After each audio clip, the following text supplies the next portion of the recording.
Bonjour tout le monde, merci de me retrouver aujourd'hui pour une nouvelle vidéo. Nous allons faire un terrarium et pour faire sa base, je vais prendre un carton gris de 2 mm d'épaisseur que je récupère dans des blocs de dessin. Vous pouvez également utiliser, si vous avez du carton plume ou un carton style les cartons de déménagement, ils seront plus épais et ça vous évitera également de faire une étape en plus. Donc là, j'imprime sur internet un engrenage, donc très facile à trouver sur internet. Je l'imprime en 18 cm de diamètre et je vais reporter en fait la forme sur ce carton gris. Donc là, je trouvais que l'écran était un petit peu trop fin, donc ce que j'ai fait, c'est que j'en ai dessiné deux, j'en ai enlevé deux, j'en ai dessiné deux, j'en ai enlevé deux, ainsi de suite, afin que mes crans soient beaucoup plus larges et du coup beaucoup plus facile à découper. Je retrace bien mes traits.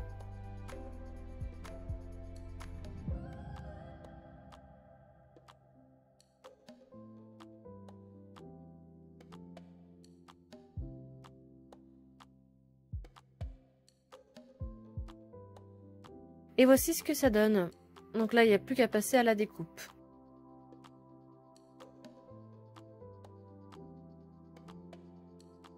Je découpe la forme à l'aide d'un cutter. Parce que le carton gris, c'est assez difficile. À part le tour, j'ai pu en fait le couper avec une paire de ciseaux. Donc voici la forme découpée. Ce que je vais faire, c'est comme moi, c'est pas assez épais, je vais recoller cette forme-là sur la chute de mon carton gris. Donc là, j'utilise tout simplement une colle Pattex que je trouve chez Action et je la trouve vraiment très bien pour tout ce qui est collage de carton et papier. Ça colle vraiment très bien. Donc ensuite, la même opération, donc je redécoupe mon engrenage. Donc comme je vous ai dit précédemment, si vous avez un carton qui est plus épais, du genre 4-5 mm, comme du carton plume ou un carton de déménagement, il n'y a pas besoin en fait de répéter cette étape-là.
Pour faire les trous, comme vous pouvez le voir, j'utilise un outil, c'est un outil normalement pour œillet.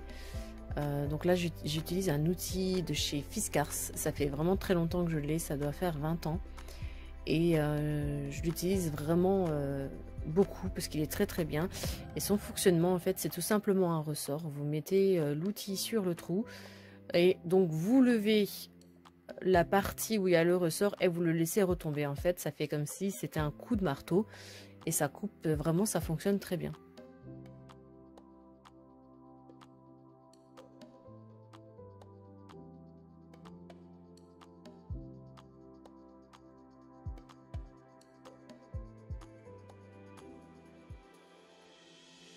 Je viens poncer mon engrenage avec un papier très fin. C'est pour enlever en fait tout ce qui est un petit peu le carton, papier carton, un petit peu relevé et un petit peu déchiré, et pour rendre la pièce un petit peu plus uniforme.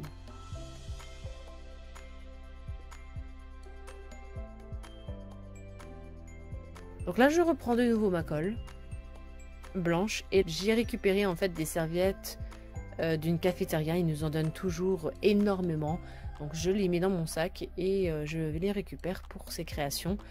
Donc là on la dédouble, on dédouble une serviette et puis on vient la déchirer en petits morceaux.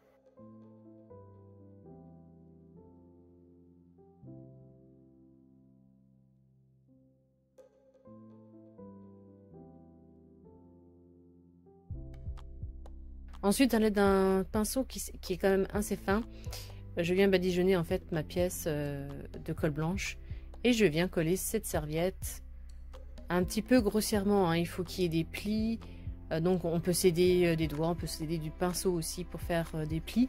Surtout, il ne faut pas que ça soit lisse. Si c'est lisse, en fait, ça n'a aucun intérêt de mettre ce genre de serviette. En fait, c'est pour un effet vraiment vieilli, un effet comme si voilà, c'est le temps lui est passé dessus, de la rouille. Enfin, c'est vraiment pour donner vraiment un bel effet métallique, surtout au niveau de l'engrenage.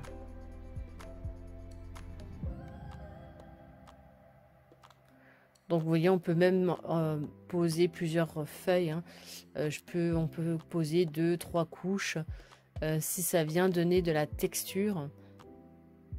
C'est mieux. Donc là, moi, tout simplement pour les trous, hein, je trouve avec le pinceau. C'est pour ça que j'ai pris un pinceau assez fin d'ailleurs, afin que ça puisse passer dans les trous. Et en même temps, il ne faut pas oublier non plus les tranches, hein, tous les côtés. Dans le grenage, il faut que ça soit également recouvert.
Une fois que l'engrenage, tout ça c'est bien sec, on va passer donc à la peinture. Donc là moi j'utilise une palette en papier que je trouve également chez Action. Donc là je vais utiliser une peinture noire comme d'habitude, donc pour faire une base. J'achète celle-là chez Action. Et donc je viens recouvrir toute ma pièce de noir, donc sans oublier les côtés, les tranches de l'engrenage. Donc en fait, il faut faire ça recto verso.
Donc une fois que c'est sec, je vais décider en fait de mettre des pieds à l'engrenage. Donc j'ai utilisé des perles en bois de 2 cm de diamètre.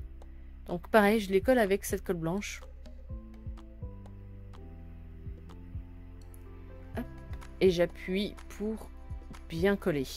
Je colle également un engrenage en bois. Je repeins l'engrenage et les pieds en noir.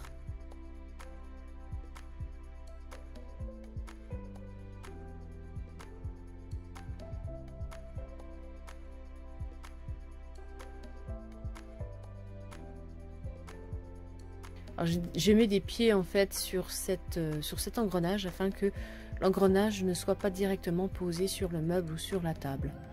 Et que ça soit également plus facile pour nous de le transporter, de le prendre, d'avoir une certaine prise en main. Donc là, j'utilise de la peinture bronze, que j'achète par contre chez Cultura. Donc je badigeonne hein, vite fait, je laisse toujours un peu la base noire transparaître.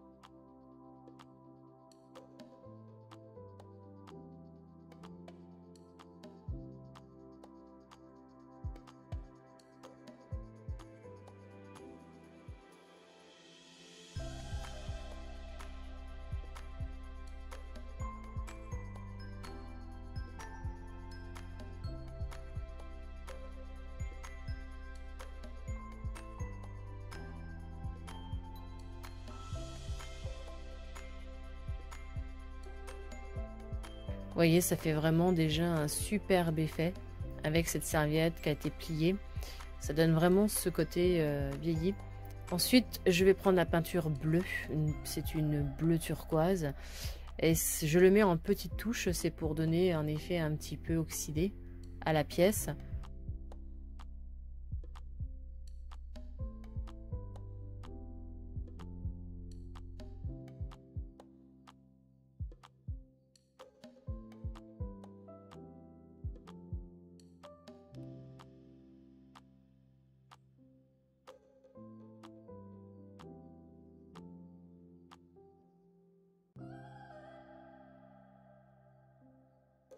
Puis je fais le dessous. Donc là, pareil, je continue avec la peinture bronze, tout en laissant transparaître le noir. Et après, je vais rajouter le bleu. Donc ne pas oublier les petites perles en bois qui nous servent de pâte.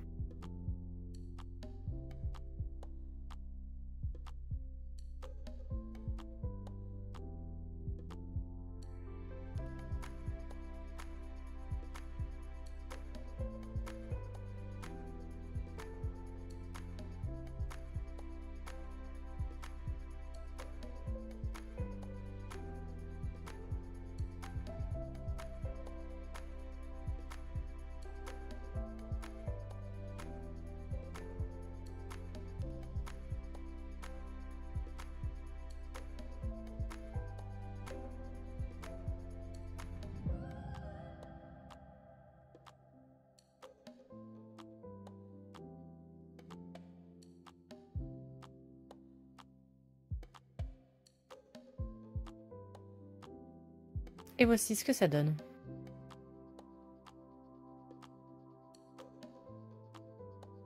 Donc pour un effet un petit peu plus lumineux, j'ai décidé de rajouter un petit peu de doré. Donc je prends toujours cette peinture dorée hein, de chez Abstract, de chez Sennelier. Donc là c'est pareil, je rajoute en petites touches. Ça apporte en fait un petit côté lumineux à la pièce.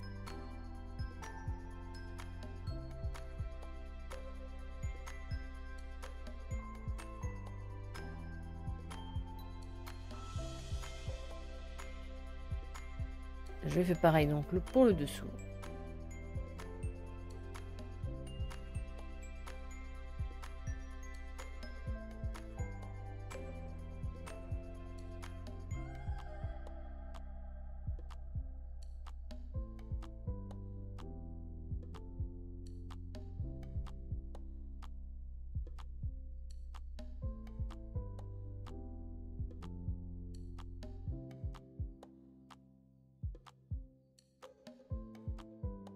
S'il y en a un petit peu trop, on peut rajouter de nouveau un petit peu de bleu par-ci par-là.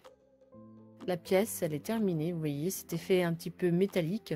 J'aime beaucoup ces peintures-là. Ça rend vraiment cet effet métallisé. La serviette, comme vous pouvez le voir, ça fait vraiment un effet vieilli, comme si en fait l'engrenage, ça faisait des années et des années qu'il était par terre, abandonné.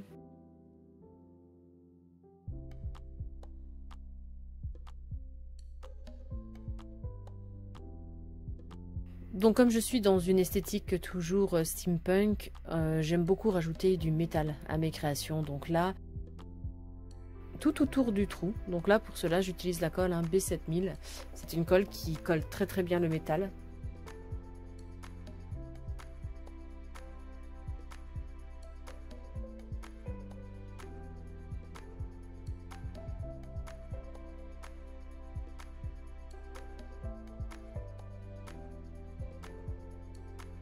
Je colle les anneaux tout autour des trous.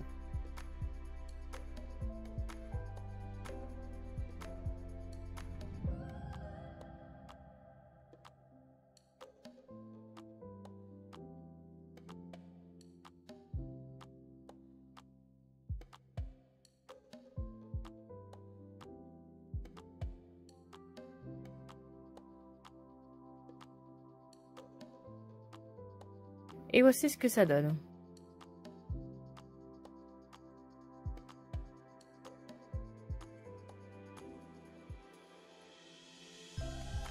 Donc sur les dessins, il y avait effectivement un espèce de cercle qui se faisait près de l'écran.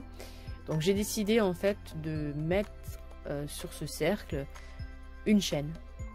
Donc une chaîne en métal. Donc c'est pareil, hein, je viens prendre la même colle et je fais tout le tour avec cette chaîne en métal. J'aime beaucoup en fait cet effet-là.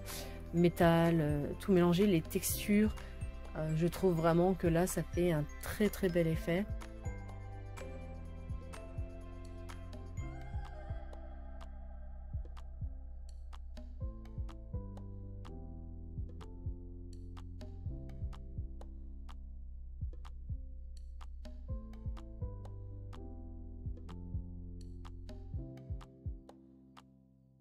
Et voici ce que ça donne.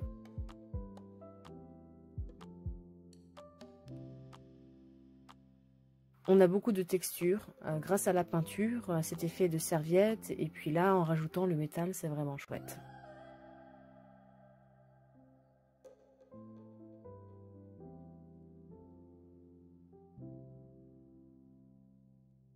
Donc là, je vous montre le globe. C'est un globe de lustre que j'ai acheté en brocante 50 centimes. Et donc j'ai décidé de le poser comme ça, comme ceci, hein, pas droit, mais un petit peu de travers.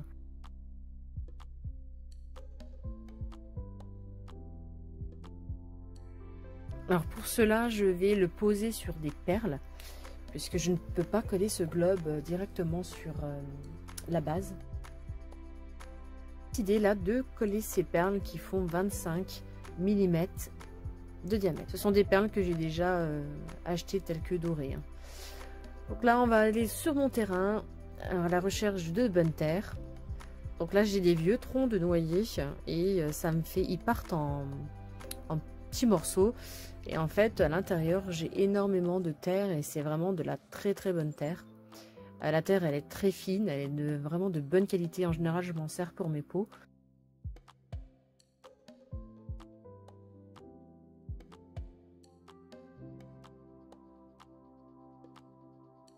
Voilà, je suis revenue. Vous voyez, là, c'était enfermé dans un... Je l'avais enfermé, j'en avais pris un petit peu d'autre. La terre, vous voyez, elle est foncée, elle est vraiment très très belle. Je remplis donc mon globe de terre. Donc, j'en mets que le fond. Hein.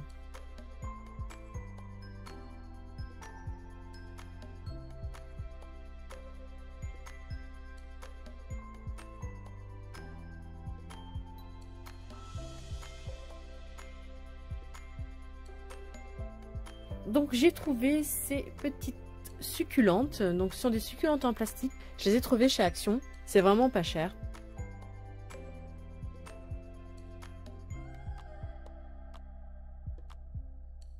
Et donc je recoupe toutes les tiges, parce que les tiges sont beaucoup trop grandes, parce que normalement c'était pour mettre dans des vases. Donc je coupe les tiges pour pouvoir bien le poser sur la terre. Donc je fais un petit arrangement avec les différents, je les ai pas toutes mis, hein, et je crois qu'il y en a une que j'ai pas pu mettre parce qu'elle était vraiment trop grosse pour le globe.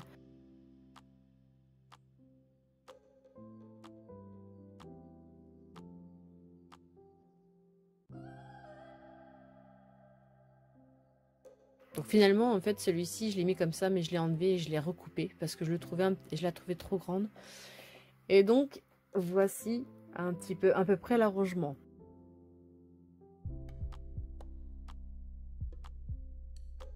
Cette mousse, pareil, hein, que je trouve chez Action à 70 centimes, 75 centimes. J'en ai pas trouvé de la verte, c'est pas grave. J'ai pris de la blanche, j'aime beaucoup aussi. J'essaye de bien les mettre en dessous des succulentes, que ça dépasse pas trop. Que ça soit vraiment esthétique.